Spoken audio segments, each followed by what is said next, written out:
Bismillahirrahmanirrahim. Assalamualaikum warahmatullahi wabarakatuh. Halo, apa kabar semuanya? Semoga kalian selalu ada dalam keadaan sehat walafiat, selalu berbahagia dan selalu dilindungi oleh Allah Subhanahu wa taala.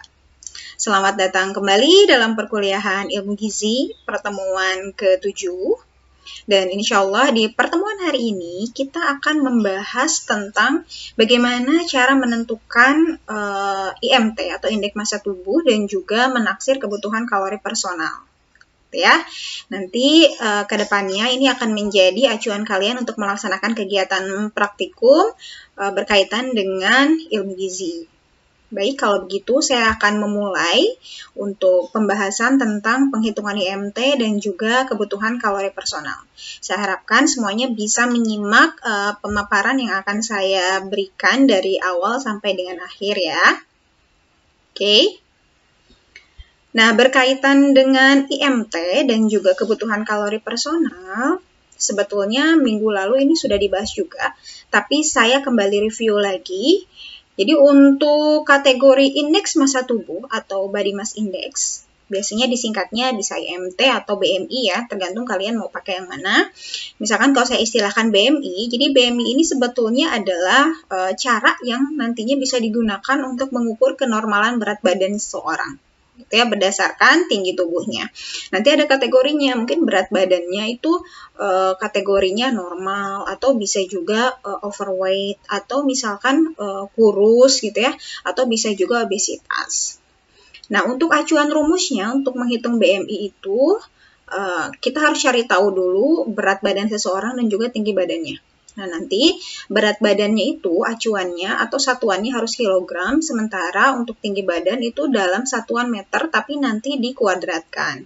Jadi misalkan nih ada seorang perempuan yang tinggi tubuhnya kisarannya 165 cm, misalnya, kemudian berat badannya adalah 65 kg. Maka nilai BMI-nya berapa? Gitu ya. Berarti di sini ada informasi yang pertama adalah tinggi tubuhnya itu 165 cm, artinya kalau dirubah ke dalam meter berarti 1,65 meter gitu ya. Kemudian berat badannya adalah 65 kilo, berarti nanti menghitung BMI-nya tinggal 65 dibagi 1,65-nya dikuadratkan terlebih dahulu, berarti di sini diperoleh 65 dibagi 3,3. Ya, dapatlah nilai BMI-nya adalah 19,6. Nah, 19,6 ini dikategorikan normal. Taunya normal itu dari mana? Nah, itu ada indeksnya ya, atau ada kategorinya. Nah, misalkan di sini ada yang membedakan untuk kategori IMT bagi laki-laki dan perempuan. Ya, tingkatannya atau kategorinya dari mulai kurus, normal, gemuk, dan obesitas, baik pada laki-laki maupun perempuan. Karena tadi adalah perempuan, contoh sampelnya gitu ya, kemudian tadi nilai BMI-nya adalah 19,5 ya kan? 19,6, berarti kisarannya ada di sini ya. Berarti orang tersebut dilihat dari nilai BMI-nya termasuk kategori normal, gitu ya. Atau mungkin kalian juga bisa mengkategorikan berdasarkan ambang batas dari status IMT Indonesia ya, orang-orang yang ada di Indonesia. Kalau kalian misalkan lihat di bukunya Sunita Al-Matsir, di sini ada kategorinya dari mulai underweight berat, kemudian ada underweight ringan, ada kategori normal, kemudian overweight, ada juga obesitas ringan dan obesitas berat. Di sini masing-masing ada nilai BMI-nya. Gitu ya. Yang underweight berat itu kalau misalkan kurang dari 17, underweight ringan 17 sampai 18,5, normal itu kisarannya 18,5 sampai 23, overweight berarti lebih dari 23 sampai 25 dan seterusnya. Ini berlaku untuk laki-laki dan perempuan. Ya. Jadi kalau misalkan tadi orang tersebut adalah 19,6 nilai IMT-nya, berarti kategorinya pun di sini kalau kita lihat masuknya ke kategori normal. Gitu ya. Saya pikir kalian semua udah bisa, jadi nanti bisa langsung dipraktekkan. Oke, kategori yang kedua itu menghitung kebutuhan kalori personal, atau nanti sebetulnya ujung-ujungnya kita akan mencari total energi yang dibutuhkan untuk memenuhi kegiatan aktivitas harian itu berapa, gitu ya. Nah, itu ada tahapannya. Yang pertama, kita harus menentukan nilai BMR dulu, atau basal metabolic rate. Jadi kalau BMR, ini nantinya yang akan digunakan sebagai patokan dasar gitu ya, untuk menghitung kebutuhan energi. Ini tuh istilahnya kebutuhan energi minimal banget gitu ya. Minimal harus bisa terpenuhi BMR-nya gitu. Nah, adapun yang dimaksud dengan BMR ini arahnya masuk ke rata-rata energi ya, rata-rata energi yang diperlukan untuk proses metabolisme seseorang, tapi dalam keadaan istirahat total, betul-betul istirahat, ada di tempat yang nyaman gitu ya, ruangannya nyaman, suhunya normal gitu ya. Jadi seminimal-minimalnya orang itu minimal harus memenuhi kebutuhan energi untuk BMR-nya. Begitu. Nah, dalam keadaan normal, biasanya BMR untuk pria itu acuannya 1 kilokalori per kilogram berat badan per jam. Ya, 1 kilokalori per kilogram per berat badan itu kalau laki-laki. Nah, kalau pada perempuan itu lebih rendah lagi nilai BMR-nya, beda sekitar 10% ya. Jadi kalau wanita atau perempuan itu 0,9 kilokalori per kilogram berat badan per jam. Gitu ya. Sehingga dari acuan ini kita bisa merumuskan. Ya. Nah, ini ada 2 rumus untuk menentukan BMR. Boleh pakai rumus Du Bois, boleh pakai rumus Cooper. Ya, Cooper dan Krause. Itu disilahkan. Jadi kalau rumus Du Bois tadi ya, pada pria berarti 1 dikali kilogram berat badan dikali, karena total 1 hari adalah 24 jam, berarti dikali 24 jam. Ya, 1 dikali kilogram berat badan dikali 24 jam untuk pada laki-laki. Kalau pada perempuan atau pada wanita berarti 0,9 dikali kilogram berat badan dikali 24 jam. Gitu ya. Nah, kalau rumus Cooper dan Krause, nah yang membedakan dengan rumus Du Bois itu dilihat dari berat badannya. Kalau Cooper dan Krause menggunakan berat badan ideal. Masih ingat kan cara menghitung berat badan ideal kemarin seperti apa? Jadi prinsipnya tetap 1 dikali kilogram berat badan ideal dikali 24 jam untuk laki-laki, dan pada perempuan 0,9 dikali berat badan ideal dikali 24 jam. Begitu ya. Oke, kita langsung contohkan. Nah, sebelum ke pencontohan ya, di sini ada tambahan lagi. Kalau untuk orang yang usianya sudah di atas 50 tahun, maka biasanya BMR-nya akan turun, kira-kira 10%-nya. Gitu ya. Jadi BMR pada laki-laki yang usianya 25 tahun dengan BMR pada laki-laki yang usianya 53 tahun itu beda 10%-nya. Gitu. Misal, kalau pada pria yang di bawah 50 tahun atau 50 tahun ke bawah itu kan tadi 1 dikali kilogram berat badan dikali 24 jam ya. Tapi kalau misalkan usianya di atas 50 tahun, ini tinggal nilai BMR yang satunya dikurangi 10%-nya. Gitu ya. Berarti 0,9 dikali kilogram berat badan dikali 24 jam. Gitu. Begitupun untuk yang perempuan. Yang perempuan berarti dikurangi 10%-nya. Ya, kalau tadi nilainya 0,9, maka perkiraannya rata-ratanya dikurangi 10% berarti jadi 0,8 dikali kilogram berat badan dikali 24 jam. Ya, jadi perlu diperhatikan juga untuk usia. Oke. Next. Nah, ini contohnya misal ya. Pria usianya 30 tahun dengan berat badan 60 kg. Ya, berarti pria 30 tahun, berat badan 60 kg. Karena dia masih 30 tahun, berarti nilai BMR untuk pria ini adalah tetap 1 ya. 1 dikali kilogram berat badannya adalah 60 kg dikali 24. Totalnya berarti kalau diperkirakan ini sekitar 1440 kilokalori. Ini nilai BMR-nya. Jadi kebutuhan seminim-minimnya gitu ya. Dalam satu hari orang tersebut harus memenuhi kebutuhan 1440 kilokalori. Gitu. Oke. Nah, sekarang kalau misalkan ternyata di informasi atau di data yang kita peroleh itu tidak ada informasi berat badan, misal ya, tidak ada informasi berat badan, yang adanya hanya tinggi tubuh misalkan ya. Berarti kalian menghitungnya pakai rumus Cooper dan Krause. Ya, artinya tentukan dulu berat badan idealnya dari berat badan ideal, gitu ya. Berarti untuk berat badan ideal, saya ingatkan kembali, rumusnya itu tinggi tubuh dikurangi 100. Ya, nanti dikurangi lagi 10% dari hasil pengurangan tinggi tubuh dikurangi 100. Gitu. Nah, misal di sini ada laki-laki usia 30 tahun, kemudian tingginya 170 cm. Ya, 170 cm yang diketahui di informasi di sini hanya tinggi. Berarti kalian bisa mencari berat badan idealnya. Berat badan idealnya berapa? Berarti pakai rumus ini ya, 170 dikurangi 100, totalnya 70. Nanti dikurangi lagi 10% dari 70 tadi. Berarti 10% dari 70 adalah 7 kan? Ya, 70 dikurangi 7 dapatlah 63. Jadi berat badan ideal untuk orang tersebut adalah 63. Jadi menentukan BMR-nya tinggal 1 dikali 63 dikali 24. Dapatlah 1512 kilokalori. Gitu ya? Bisa difahami? Insya Allah semoga bisa difahami. Oke, itu adalah penentuan BMR. Oke, berikutnya kita akan menghitung kebutuhan energi total. Ya, atau energi total harian ini bisa kita istilahkan total daily energy expenditure. Oke, jadi kebutuhan kalori harian tubuh kita itu berapa? Nah, nanti yang pertama itu kita harus menentukan BMR-nya dulu. Ya, yang pertama tentukan BMR dengan rumus yang tadi. Misalkan untuk laki-laki tetap pakai rumus ini ya.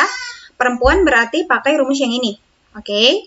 Nanti misalkan dari penghitungan BMR kalian akan menemukan A kalori nilainya. Maaf ya kalau agak sedikit ada suara. Nah, ini dapatlah misalkan A kalori. Oke, berikutnya itu adalah koreksi tidur. Koreksi tidur, kita ambil rata-rata tidur saja. Misalkan rata-rata tidurnya adalah 8 jam. Ya, rumusnya itu 0,1 dikali 8 jam dikali berat badan. Jadi kalian boleh pakai berat badan ideal atau memang berat badan sesuai dengan real data ya, itu boleh. Nanti BMR dikurangi dengan koreksi tidur ya. Jadi A kalori, koreksi tidurnya B kalori, ini dikurangi ya. A dikurangi B dapatlah C kalori. Oke ya. Langkah berikutnya itu adalah aktivitas.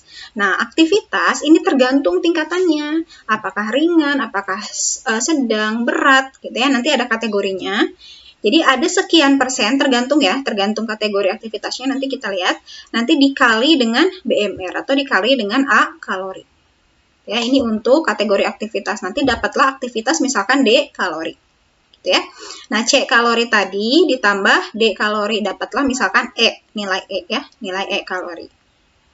Oke, lanjut.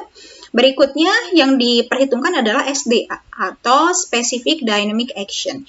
Jadi SDA ini sebetulnya adalah kebutuhan energi yang diperlukan oleh tubuh kita, terutama organ-organ dalam tubuh kita untuk tetap bekerja. Kayak misalkan di saluran pencernaan, di organ-organ ekskresi, itu kan tetap butuh energi ya untuk bekerja. Nah, itu disebutnya sebagai SDA. Nah, SDA ini acuannya adalah 10% dari BMR plus aktivitas.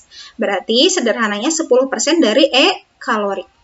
Ya, 10% dari E kalori, dapatlah misalkan untuk nilai SDA-nya adalah F kalori. Ya, sehingga untuk total daily energy expenditure atau kebutuhan energi total harian itu adalah E kalori ditambah dengan F kalori. Gitu ya, dapatlah G kalori. Ini adalah total energy expenditure-nya. Gitu ya, ini kalau kita menghitungnya bertahap ya. Tapi nanti pun kalian akan diperkenalkan ulang, karena sebenarnya minggu kemarin juga sudah diperkenalkan rumus Benedict ya, yang langsung menghitung sudah ada acuan angkanya. Tapi saya harapkan kalian juga bisa menghitung secara secara bertahap gitu ya, dengan memperhatikan nilai BMR, koreksi tidur, kemudian aktivitas, SDA gitu ya, sampailah ketemu nilai TEE-nya atau total energy expenditure gitu. Oke. Nah, ini untuk koreksi aktivitas ya. Jadi ada yang aktivitasnya tirah baring. Jadi tirah baring itu hanya berbaring aja, misalkan orang yang sakit bed rest lah ibaratnya gitu ya, cuma tidur aja.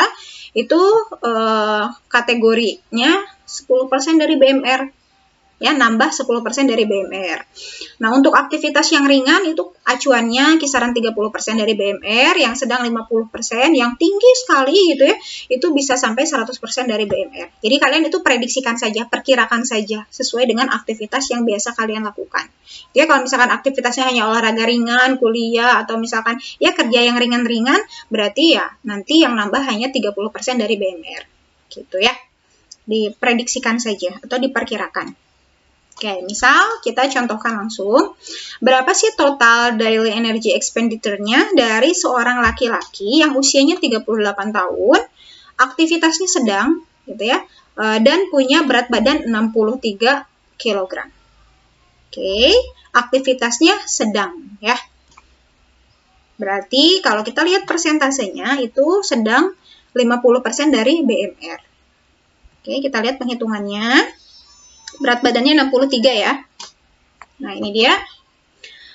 Pertama kita tentukan BMR-nya ya kan. BMR-nya berarti 1 dikali 63 dikali 24. Gitu ya. Dapatlah sekian kalori. Ini malah saya nggak tulisin di sini ya. Ada sekian kalori, kemudian koreksi tidurnya. Koreksi tidurnya itu adalah 0,1 dikali 8 dikali 63.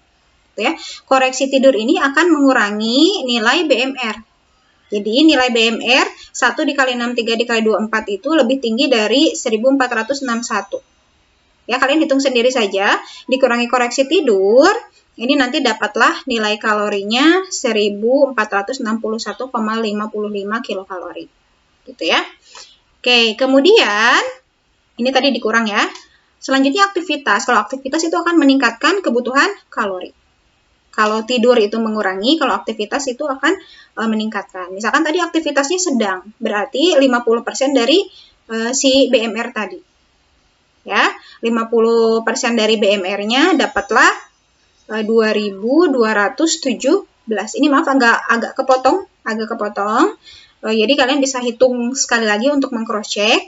Misalkan dapatlah setelah ditambahkan dengan aktivitas, ya, setelah ditambahkan dengan aktivitas, ternyata totalnya adalah 2217,55 kilokalori. Ya, jadi ini 50% dari BMR-nya ditambahkan dengan 1461, dapatlah 2217,55 kilokalori. Oke ya, bisa diikuti ya. Berikutnya, tentukan SDA-nya. SDA ini adalah 10% dari sini. Ya, 10% dari BMR plus aktivitas. Dapatlah 2217,55 kilokalori. Gitu ya. 10%-nya berarti 2201,755. Ya, 10% dari sini. Tinggal berarti 2217,55 ditambah ini ya, ditambah SDA-nya 221, sekian. Dapatlah nilai kalori hariannya itu adalah 2439,305 kilokalori ya, atau kalian mau membulatkan misalkan 2440 kilokalori itu bebas, silahkan. Ya, lebih mudah menghitung untuk dibulatkan saja. Gitu ya. Jadi sekali lagi, tentukan BMR, lalu tentukan koreksi tidur. Nanti BMR dikurangi koreksi tidur. Dapatlah nilai ini. Ya. Kemudian tentukan aktivitas. Gitu ya, aktivitas ini berarti 50% dari BMR. Kemudian tentukan SDA. SDA ini adalah 10% dari total BMR yang sudah diakumulasikan dengan aktivitas. Ya, dari sini ambil 10%-nya itu adalah SDA, baru totalkan, dapatlah nilai TEE. Gitu ya, total energy expenditure. Jelas? Oke. Nah, berikutnya, ini kalau misalkan kalian tidak mau pakai step by step yang saya sebutkan tadi, ini bisa langsung pakai rumus Benedict. Kalau rumus Benedict itu udah ada acuan angkanya ya. Oke. Nah, untuk pria, acuannya saya contohkan misalkan di sini angka bakunya 88,362 gitu ya. Ditambah 13,397 dikali berat badan dalam kilogram. Kemudian ditambah 4,799 dikali tinggi dalam sentimeter, dikurangi 5,677 dikali umur. Gitu. Ya, boleh pakai cara seperti ini, silahkan. Kalau mau lebih memudahkan, pakai Benedict menurut kalian, monggo. Mau step by step tadi, ditentukan BMR-nya dulu, kemudian dikurangi dengan koreksi tidur, ditambah dengan aktivitas, ditambah dengan nilai SDA, dapatlah total energy expenditure, itu silahkan. Monggo ya. Nah, nanti untuk rumus Benedict, menentukan TEE-nya, ini tinggal nilai BMR yang tadi sudah dihitung dikalikan aktivitas. Gitu ya. Jadi misalkan untuk aktivitasnya yang tidak aktif itu nilai bakunya 1,2. Jadi BMR dikali 1,2. Gitu ya. Kemudian Kalau yang aktivitasnya cukup aktif berarti dikalinya 1,375. Kalau yang aktif dikali 1,55. Itu yang sangat aktif itu 1,725. Monggo kembali lagi pada kalian mau menghitung dengan cara apa silahkan. Gitu ya. Oke, ini misalkan yang contoh dari kita menggunakan rumus Harris-Benedict. Jadi seorang pria misalkan berumur 21 tahun, dia punya berat badannya 75 kg dan tinggi 170 cm, aktivitasnya cukup aktif misal ya. Berarti nilai BMR-nya berapa? Ini angka bakunya karena dia laki-laki ya, ini pria berarti 88,362 ditambah, oke ini 13,397 dikali berat badannya dalam kilogram berarti dikali 75 ditambah 4,799 dikali tingginya dalam sentimeter dikurangi 5,677 dikali usianya adalah 21 tahun. Dapatlah kisarannya ini ya, 1789,75 kilokalori. Nah, sehingga kebutuhan kalori hariannya karena tadi aktivitasnya cukup aktif, ya kan, cukup aktif, berarti cukup aktif itu kategorinya dikali 1,375. Ya, 1,375 dikali sini. Energi ini 1789. Dapatlah kisaran kalorinya sekitar 2460,9 atau sekitar 2461 kilokalori. Begitu ya.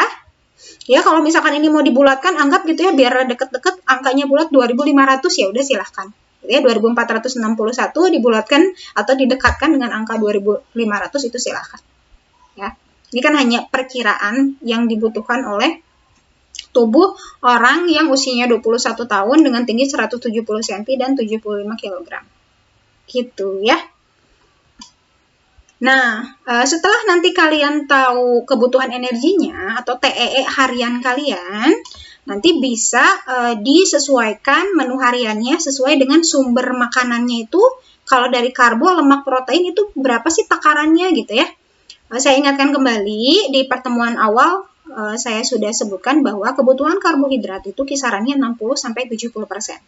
Ya kan? Lemak itu 15,25%, protein 10-25%. Jadi silakan kalian mau ambil angkanya apa, misalkan entah itu mau angka minimal, angka maksimal atau di tengah-tengah itu silakan saja, dibebaskan ya, monggo. Oke, misalkan gini ya, yang tadi saya anggap misal kalori hariannya adalah 2500 kilokalori.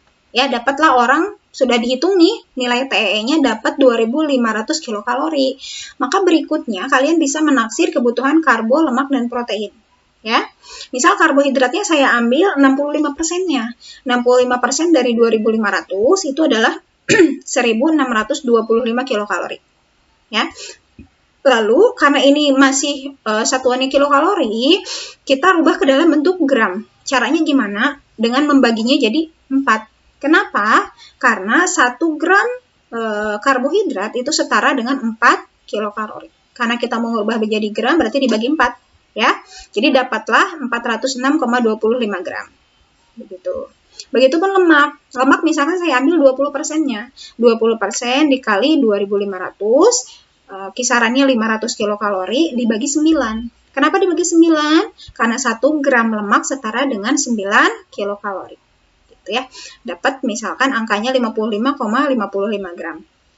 Kemudian untuk protein saya ambil 15%-nya misalnya dikali 2500 dapatlah 375 kilokalori. Nanti dibagi 4 karena 1 gram protein itu hampir sama dengan karbohidrat ya, kisarannya adalah 4 kilokalori. Jadi dibagi 4 dapatlah 93,75 gram. Begitu. Ya. Ini adalah perkiraan atau kalian prediksikan setiap jenis makanannya untuk kebutuhan energi dari orang yang kebutuhan energinya 2500 kilokalori. Ya, ini taksirannya atau perakiraannya. Jadi sesuaikan menu hariannya, misalkan karbonya ya 406 atau misalkan ini mau dideketin gitu ya, angkanya dibulatkan 407 gitu ya, atau 410 ya, kisaran segitu ya. Dapat misalkan dari makanan untuk pagi, siang, malam itu dibagi-bagi begitu ya. Begitupun lemak dan proteinnya. Ini untuk sumber energi tadi ya, karena sumber energi itu kan karbo, lemak, sama protein. Begitu. Ini gambaran utama yang akan menjadi acuan kalian untuk melaksanakan kegiatan praktikum ilmu gizi. Ya. Nah, nanti untuk kegiatan praktikum yang akan kalian lakukan secara berkelompok, nanti prinsipnya menghitung indeks massa tubuh dan juga menghitung kebutuhan kalori harian personal, ya, harian masing-masing. Jadi dikerjakan secara berkelompok. Untuk pengelompokannya silakan dibagi masing-masing. Jadi prinsipnya nanti setiap kelompok harus memilih 15 sampel. Ya, 15 sampel yang terdiri dari anggota kelompok wajib ya. Kemudian boleh ambil dari anggota keluarga atau misalkan mau ambil tetangga. Ya, anggota keluarganya boleh ayah, boleh ibu, boleh kakak, boleh adik, silahkan. Yang jelas saya minta per kelompok itu memilih 15 sampel. Oke. Berikutnya, silakan data masing-masing sampel. Ambil data meliputi jenis kelamin, nama ya, misalkan nama, jenis kelamin, usia, tinggi tubuh, berat badan, dan juga aktivitas. Jadi aktivitasnya kalian langsung kategorikan saja apakah ringan, atau sedang, atau berat, atau misalkan tirah baring, atau apapun gitu ya. Pokoknya langsung kategorikan aktivitasnya. Nah, berikutnya setelah data diperoleh, kalian tentukan nilai dan kategori IMT ya, pakai rumus tadi. Selanjutnya menghitung nilai total daily total daily expenditure energy atau energy expenditure. Kita asumsikan juga tadi istilahnya apa? Total energi harian gitu ya, kebutuhan energi harian. Boleh mau pakai rumus Benedict atau mau dihitung per urutan tadi ya. Ditentukan BMR-nya, kemudian dikoreksi dengan koreksi tidur dikurangi, lalu ditambah dengan aktivitas dan juga ditambah istilahnya dengan SDA, gitu ya, dapatlah total energi expenditure-nya. Oke, berikutnya menaksir kebutuhan karbohidrat, lemak, dan protein berdasarkan nilai total energi expenditure tadi, gitu ya. Nah, ini misalkan rincian data sampel kalian boleh buat dalam bentuk tabel, nomor, nama gitu ya, jenis kelamin, usia, berat badan, tinggi badan, kemudian aktivitas. Itu ini untuk mendata sampelnya.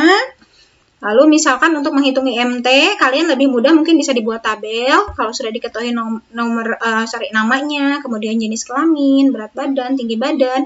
Kalian bisa nambahkan di sini misalkan tinggi badannya dalam meternya dikuadratkan. Kemudian nilai IMT, lalu kategorinya. Boleh seperti ini hanya contoh saja ya, atau kalian mau membentuknya dalam bentuk tabel yang lain itu silahkan. Kemudian untuk penghitungan total daily energy expenditure, ya, atau nilai kebutuhan total energi setiap hari. Ini kalian boleh misalkan kalau dibuat dalam bentuk tabel, selain nomor dan nama, lalu ada berat badan, BMR, kemudian koreksi tidur, aktivitas, ya, lalu SDA, kemudian nilai atau total energi yang dibutuhkan, karbohidratnya berapa dari total TEE ini, kemudian lemaknya berapa, proteinnya juga berapa. Boleh seperti ini atau disajikan dalam bentuk lain itu silahkan. Ya, yang jelas kalian buat datanya lebih mudah untuk dibaca, ya, dibuat lebih terorganisir sehingga memudahkan orang untuk membaca. Begitu ya. Oke, kemudian untuk format laporannya, yang pertama itu jelas ada cover ya, kemudian memuat tujuan praktikumnya, waktu dan tempat pelaksanaan, kemudian juga landasan teorinya, alat bahan, langkah kerja, gitu ya. Kemudian juga, atau ini dibalik ya, bisa alat bahan, langkah kerja, baru landasan teori. Kemudian hasil praktikumnya, lalu pembahasan, kesimpulan, dan daftar pustaka. Tuh ya, ini standar minimalnya seperti ini. Jadi silakan setelah dilakukan praktikum dibuat laporannya. Kemudian saya beri waktu 1 minggu untuk pengerjaan laporan. Nah, nanti di pertemuan berikutnya maksimal berarti di jam kuliah ya, hari Selasa jam ketiga itu sudah disubmit di kolom atau di laman tugas praktikum ya, tugas laporan praktikum. Silakan setiap kelompok perwakilannya mensubmit laporan yang sudah dibuat ya. Itu mungkin penjelasan berkaitan dengan pertemuan hari ini.